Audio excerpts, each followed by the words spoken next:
Hola, ¿qué tal? Soy Iván y en este vídeo te voy a comentar los resultados presentados por la compañía de Nagarro. Nagarro, como sabes, es una empresa que ya he traído al canal, una empresa del sector IT que, al igual que las Endava, EPAM, Globant, Accenture, son compañías que realmente están sufriendo porque digamos que ha habido cierta transición, porque la mayoría de clientes han decidido posponer la inversión o el gasto en digitalización. Precisamente este tipo de compañías realmente podríamos considerar que tendrán vientos de cola de aquí en adelante, pero como hemos visto en resultados recientes, como puede ser el caso de Endava y EPAM, pues más o menos parece que está volviendo la recuperación, se están recuperando, se han estado reestructurando y parece que el crecimiento podría estar garantizado, sobre todo para los próximos trimestres y años. Pero en el caso de Nagarro vamos a ver los resultados para ver si han presentado buenos resultados y está justificada esta subida del 1,61%, también si es una buena oportunidad a medio y largo plazo y qué opciones tendríamos a la hora de elegir esta o cualquier otra compañía del sector. Por tanto, como siempre, me voy a ir al Investor Relation,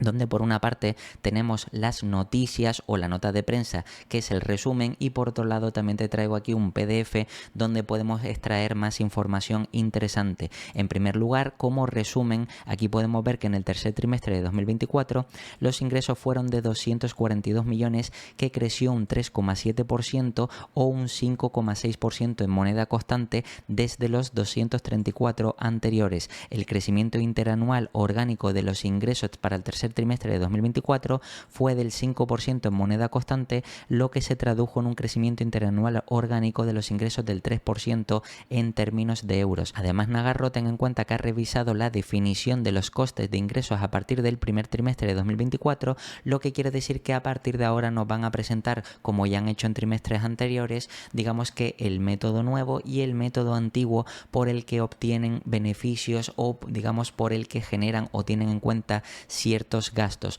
Por tanto, esto quiere decir que el beneficio bruto en el tercer trimestre fue de 76,5 millones, como puedes ver aquí, según el método actual, y hubiera sido de 66,6 millones según el método anterior, comparándolo con el año pasado, que fue de 56 millones, lo que ha habido un claro crecimiento. Y luego, en cuanto al margen bruto, puedes ver que fue del 27,4 en comparación con el 23,9 del año pasado, pero luego con el método nuevo habría sido del 31,5 y el EBITDA ajustado aumentó hasta los 34,6 millones de euros, lo que supone un 14,3% de los ingresos, y esto por supuesto con los 32 millones anteriores, lo que suponía un 13,7% de los ingresos en 2023. Además, el EBITDA reportado aumentó hasta los 31,9 millones en el tercer trimestre desde los 30,6, y los principales ajustes se debieron a los gastos en ganancias por dividendos de 0,9, en bonos de retención de 0,7 por adquisiciones pasadas, así como en gastos de opciones sobre acciones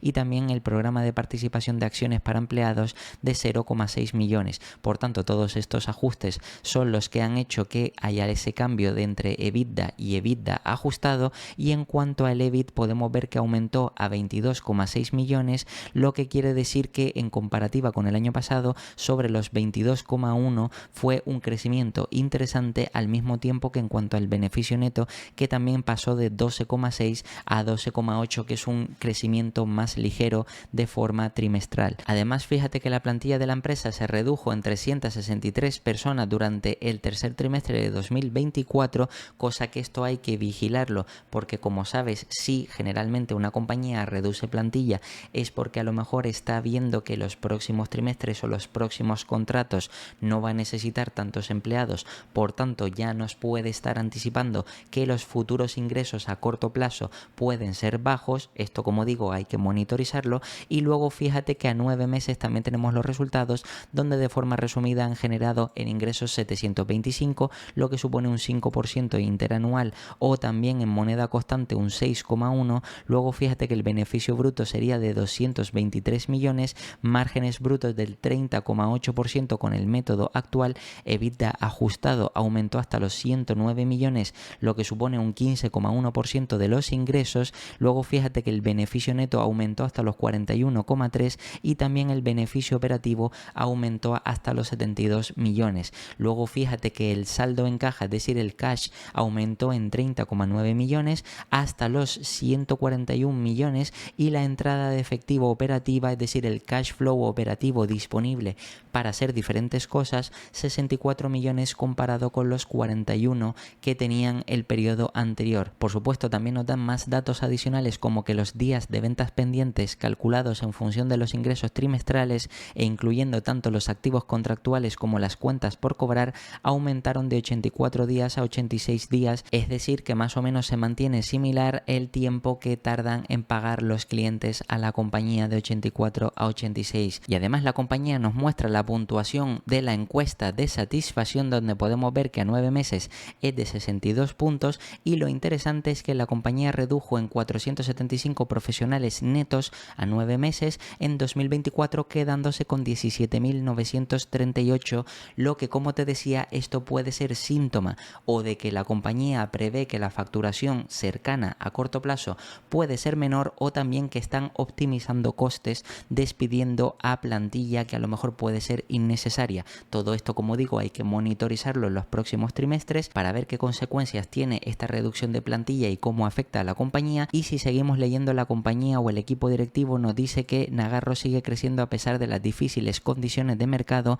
con otro trimestre satisfactorio, y estamos entusiasmados con nuestra última adquisición y nuestras alianzas, que están en sintonía con nuestra visión estratégica y nos ayudarán a crecer y tener éxito. Por este lado, aquí vemos que la nota de prensa, más o menos de forma resumida, parece que la compañía continúa creciendo. Es verdad que crece menos, pero por lo menos crece, cuando hemos visto que otras compañías han tenido problemas a lo largo del año porque se han estado reestructurando, pero con esta compañía sí vemos que han tenido un ligero crecimiento. Luego, si vamos al PDF, podemos extraer más información, como por ejemplo que trimestralmente la compañía ha crecido ese 3,7% los ingresos, y trimestre a trimestre, es decir, del Q2 al Q3 de 2024 ha decrecido un 0,5. Luego fíjate que el coste de los ingresos se ha reducido, el beneficio bruto ha aumentado de 56 a 76 millones y el EBITDA ajustado ha pasado de 32 a 34 millones, creciendo un 8,1% o decreciendo comparado con el Q2 del año 2024. Luego, por zonas geográficas, vemos que en Norteamérica ha crecido un 9,5, Centro de Europa ha crecido un 3,9, el resto del mundo ha decrecido un 5,4 y el resto de Europa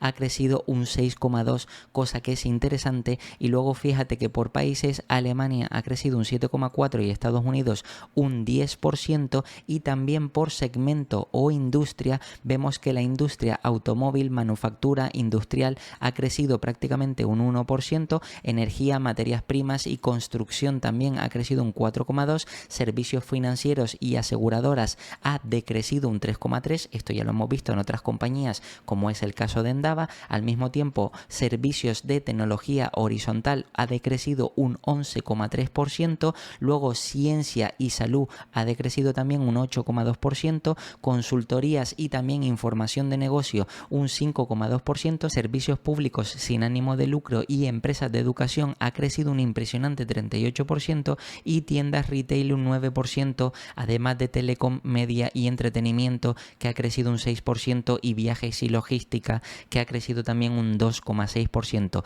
Por tanto, digamos que para destacar podríamos decir que la parte de servicios públicos, educación y también empresas sin ánimo de lucro han crecido un 38%, mientras que la parte de tecnología horizontal pues ha decrecido un 11,3%, o también la parte de salud y ciencia que ha decrecido un 8%. Todo esto al final no ha impedido que la compañía siga creciendo, pero vemos que hay ciertos segmentos, también el servicio financiero y asegurador, que han decrecido, cuando hay otros que han crecido porque digamos que esos sectores o industrias sí están invirtiendo en digitalización. Por supuesto, si seguimos bajando, también vemos aquí a 9 meses como también la compañía en ingresos ha crecido un 5%, ha decrecido el coste de los ingresos un 2,7%, el beneficio bruto ha crecido un 27% y el EBITDA ajustado un 18%. Luego vemos que en Norteamérica han crecido un 5,4%, en Europa Central un 7,2%, en el resto del mundo, a pesar de que en el trimestre habían decrecido, llevan a 9 meses un crecimiento del 5,3% y en el resto de Europa llegaban a un ligero decrecimiento del 1,2%. En Alemania, por supuesto, han crecido un 11% y en Estados Unidos un 5,8%, y por segmentos o industrias vemos que, por ejemplo, la parte de automóviles, manufactura, industrial ha crecido un 7%, energías, materias primas ha crecido un 5,2%, servicios financieros y asegurador ha decrecido un 1,2%, servicios de tecnología horizontal un 3% ha decrecido, la parte de salud y ciencia ha crecido un 1% o 0,7%, servicios de consultoría e información de negocios ha decrecido un 4,3%, fíjate que la parte pública sigue siendo la que más ha crecido, educación y también empresas sin ánimo de lucro un 24,5%, tiendas retail en este caso ha crecido un 9,1%, telecomunicaciones, media y entretenimiento un 6% y viajes y logísticas un 1,7%, lo que claramente vemos que la parte más negativa se la ha llevado la parte de información de negocios y servicios de consultoría un 4,3% y luego también tecnología y servicios financieros, mientras que la parte pública, educación, etcétera, ha crecido un 24%, que es bastante interesante. Luego, en cuanto a la diversificación por clientes, por ingresos de clientes, el top 5 de clientes le aporta el 14% de los ingresos a la compañía, entre el 6 y el top 10 pues el 9,3% y el resto pues el 76,3%, que más o menos es parecido a 2023, lo que vemos que Nagarro tiene una correcta diversificación. Por supuesto, si seguimos bajando, aquí hay más información interesante, como por ejemplo el resumen de lo que te comentaba de ingresos, beneficio bruto, márgenes brutos, EBITDA ajustado, con por supuesto los márgenes, y aquí vemos la comparativa con respecto al mismo periodo de los 9 meses del año pasado. Y si seguimos bajando con más información, vemos más datos con el método nuevo y el método antiguo explicado,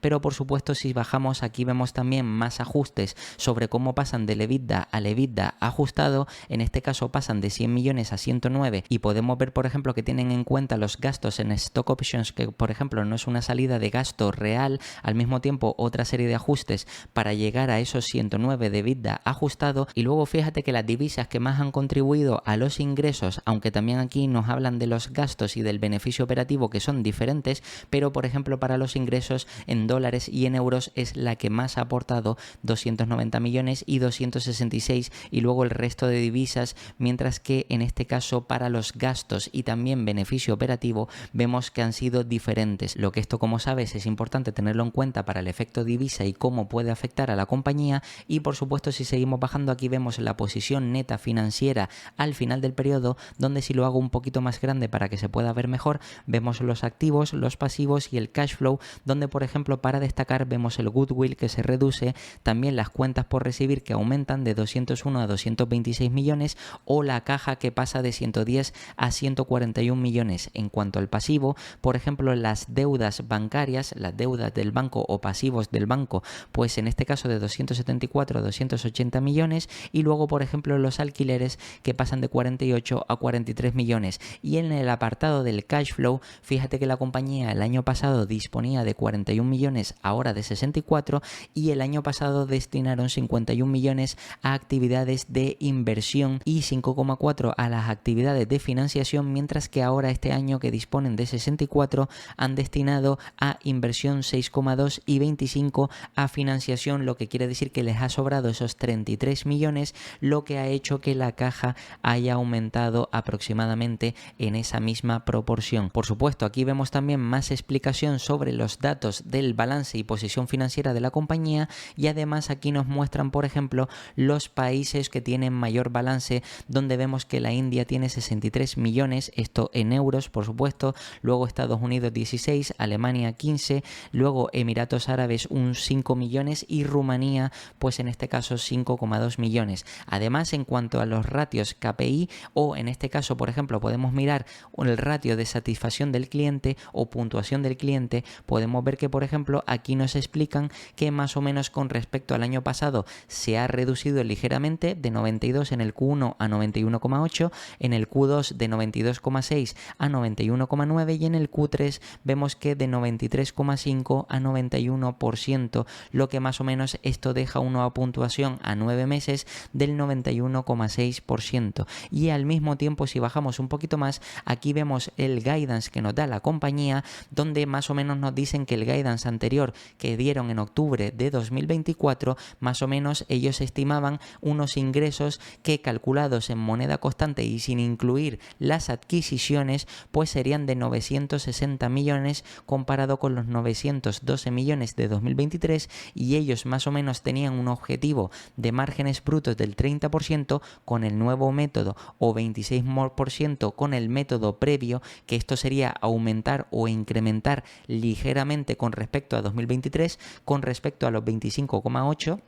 Es decir, con el método antiguo pasar de 25,8 a 26, o con el nuevo método márgenes del 30%, y por supuesto también tenían un objetivo de EBITDA ajustado márgenes del 14%, que sería un ligero aumento con respecto al 13,8 anterior. Al mismo tiempo, en cuanto al ratio de satisfacción del cliente, esperan más o menos que se sitúe en este 2024 en el porcentaje de 92%, y aquí nos comentan que es interesante no tener en cuenta los, digamos, guidance que han dado a más de 2024, precisamente por la incertidumbre macroeconómica. Por tanto, como te decía yo anteriormente, y aparte aquí lo dice el equipo directivo, lo importante es ir monitorizando trimestre a trimestre para verificar que la compañía, efectivamente, esos despidos que ha ejecutado pues son para más o menos optimizar los costes, y no precisamente porque vayan a prever una reducción de contratos o una reducción en la facturación.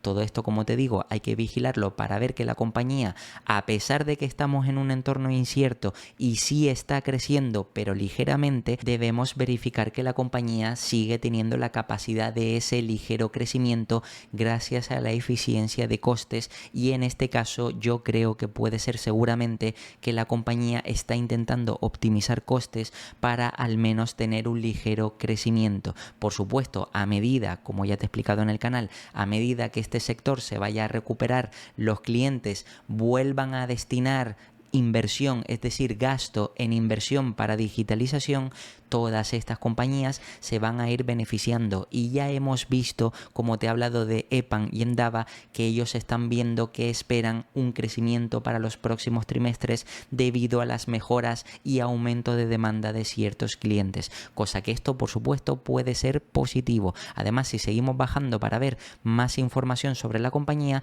aquí vemos por ejemplo la parte de activos, donde vemos por ejemplo el goodwill, que se ha reducido, como te decía, luego el CAPEX, que también ha pasado de 12 millones a 10 millones. Al mismo tiempo, si bajamos un poquito más, vemos cuentas por recibir, que ha aumentado de 182 a 202 millones, o también el efectivo, que ha aumentado de 110 millones a 141. Y luego el apartado de pasivos también vemos otros puntos importantes, como por ejemplo aquí podemos ver a acciones, el coste de las acciones, que en este caso 39 millones, 39,7 millones. Aquí también podemos ver deudas a largo plazo, 268 a 278 millones. También la parte de alquileres, que se reduce de 28 a 25 millones, y por supuesto también a corto plazo la compañía tiene en este caso deuda, que se ha reducido de 6 millones a 1,7, luego alquileres, que se ha reducido de 20 millones a 18 millones, y también podemos ver las cuentas por pagar, que pasan de 17 a 18 millones. Por supuesto, si seguimos bajando hay más información sobre la compañía interesante, como por ejemplo aquí vemos los ingresos y la evolución trimestral, en este caso comparándola con el trimestre del año pasado y a 9 meses, como la evolución de los ingresos, de los costes, también el personal. Aquí por ejemplo podemos ver ya más en detalle, por ejemplo, los costes de material, que se han reducido trimestralmente y a 9 meses, el coste en personal, que es lo más caro para este tipo de compañías porque requieren retener talento, pues aquí vemos que ha aumentado estos costes de 166 millones a 172 y de 484 a 519. Por supuesto, todo esto al final hace que la compañía llegue a un beneficio neto de 12,5 a 12,7 millones trimestral y de 39 a 41 millones, lo que, como vemos, sí, la compañía ha aumentado el beneficio neto, pero ligeramente. Y si seguimos bajando un poquito más, vemos también más información sobre la tasa impositiva, el efecto divisa, etcétera, etcétera, o por ejemplo también el número de acciones en circulación y los EPS, pero en este caso, en lugar de mirar el apartado básico básico, hay que mirar el diluido, donde podemos ver que la compañía ha pasado de 0,94 a 0,96 de EPS y de 2,94 a 3,10 a 9 meses, cosa que como vemos es bastante interesante. Por supuesto, aquí también hay más información que es interesante, pero yo me voy a ir aquí al apartado de los cash flow, donde efectivamente vemos que la compañía tiene o dispone de 64 millones de cash flow operativo, partiendo en este caso del EBIT de 72 millones y haciendo los ajustes monetarios de salidas y no salidas de caja.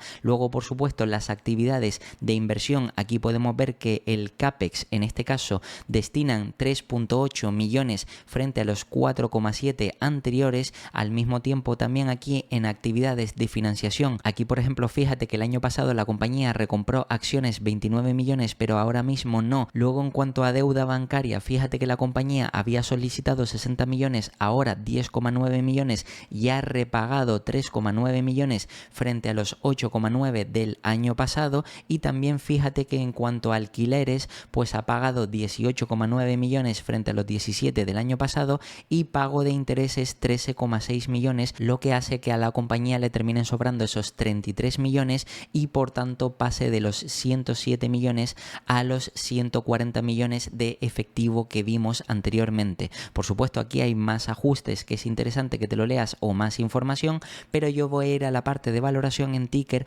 para ver si realmente esta compañía puede ser una oportunidad de inversión. En este caso, como puedes ver de forma resumida, Ticker nos dice que la compañía estaría cotizando por PER. Recuerda que esta compañía se puede mirar por EBITDA, por Free Cash Flow, etcétera, etcétera, pero por PER lo hago para simplificar el cálculo y puedes ver que la compañía estaría cotizando a 18 veces PER. Si vamos aquí a la parte de valoración, más o menos la media histórica, podemos ver que aquí más o menos en el último año serían de unas 16 veces y a 3 años 24 veces y en todo el histórico unas 30 veces, que ojo, no hay que tener en cuenta estos múltiplos ya que distorsionan el múltiplo medio o histórico de la compañía, porque como sabes en 2021 por el exceso de liquidez de los bancos centrales y el exceso de demanda hizo que se pagaran por esta y otras compañías del sector múltiplos demasiado elevados. Lo cierto es que esta compañía realmente merecería un múltiplo mucho más bajo por varias razones. Como te he comentado en el canal, por ejemplo, en este sector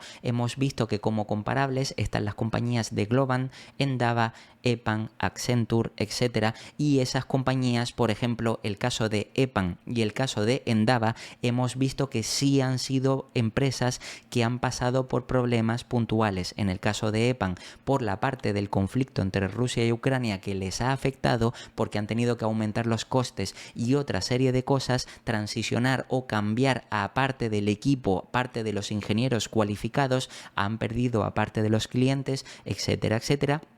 Pero parece ser que se están recuperando y eso lo vimos con los resultados que mostré previamente en el vídeo anterior de EPAM, y con Endava estamos viendo que con la compañía realmente no pasa nada salvo que estaba demasiado expuesta al sector de pagos o el sector financiero, lo que quiere decir que esos clientes que han decidido posponer la inversión hace que la compañía genere menos ingresos y por tanto menos beneficios. Esas compañías obviamente sí han estado castigadas puntualmente de forma justificada, pero luego hay otras empresas como Globant que han presentado bastante bien, o Accenture que siempre está presentando en línea ya que es la más grande y referente del sector. Pero si comparamos con Nagarro, que es una small cap y al mismo tiempo los institucionales tienen menos confianza con esta compañía por ciertas cosas que ha hecho, y además hemos visto que esta compañía está sufriendo cortos en contra, pues obviamente el múltiplo para esta compañía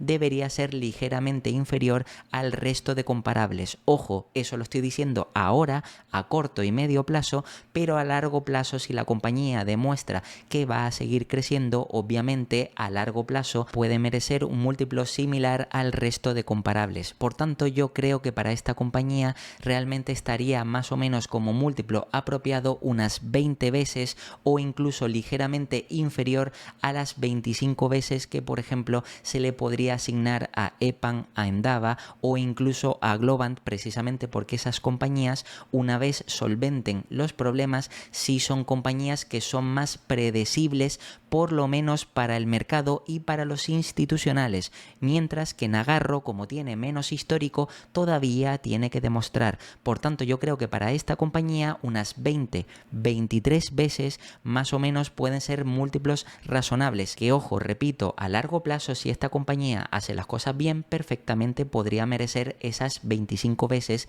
al igual que el resto de comparables, pero en este caso yo voy a tener en cuenta 20 y 23 veces. Por tanto, si me voy al apartado de estimaciones, vemos que los analistas estiman crecimientos obviamente conservadores porque no saben o sigue habiendo incertidumbre en el sector, y al igual que más o menos están proyectando crecimientos conservadores en EPAM, en Endava, etcétera, etcétera, salvo en Globant, que Globant sí es verdad que está mejor que el resto de compañías. Fíjate que el crecimiento proyectado es del 9,7, del 10,7, del 13 y del 10, lo que más o menos esto sería un crecimiento medio del 11%. Evidentemente este crecimiento se queda muy por debajo de lo que podría llegar a crecer Nagarro, pero obviamente aquí se plantean dos escenarios diferentes donde podríamos más o menos tener en cuenta la parte conservadora, por eso se le asignaría 20 veces este crecimiento conservador, pero en la parte optimista habría que subirle, en este caso, los ingresos, la facturación y por tanto los beneficios para asignarle esas 23 veces. Por tanto, si yo me voy aquí a los EPS, fíjate que de forma normalizada a 2028, 8,5, que esto es un crecimiento en EPS del 19, del 16, del 13 y del 13, que puede ser factible para una compañía que va optimizando costes, aumenta los márgenes y obviamente a medida que se vaya recuperando el sector pueda seguir creciendo. Estos 8,15 pueden ser factibles, por tanto me voy a la calculadora y voy a tener en cuenta esos 8,15